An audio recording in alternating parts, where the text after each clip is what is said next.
మానవులందరూ కూడా ఆయన పోలికలు సృష్టించబడ్డారు కనుక నీలో ఉన్న ఆత్మ ఆ సర్వశక్తి కలిగిన దేవుని దగ్గర నుండి వచ్చింది కనుక ఆత్మలంతా ఆయన సన్నిధికి రావాలని ఆశపడుతున్నారు.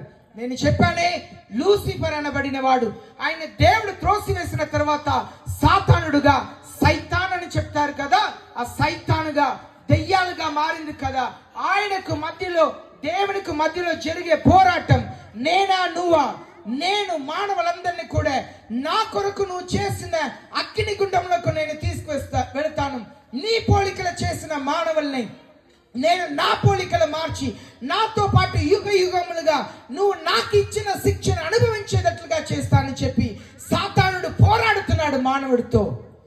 కానీ దేవుని ఆత్మ ఎలా పోరాడుతుందంటే, ఆయన మంచి మాటలు చెప్పి నన్ను విశ్వసించు, నన్ను నమ్ము, నేను నిన్ను ప్రేమిస్తున్నాను, నువ్వు ఆత్మహత్య చేయవద్దు, నిన్ను నువ్వు చంపుకోవద్దు, నీ సమస్యలకు నా దగ్గర పరిష్కారం ఉంది, ఇదిగో నేను నీతో మాట్లాడుతున్నాను, నువ్వు స్పందిస్తే, నన్ను నువ్వు ఆహ్వానిస్తే నీలో నేను వచ్చి నీతో నేను సహవాసం చేస్తాను అని బ్రతిమలాడే దేవుడే యేసు ప్రభు.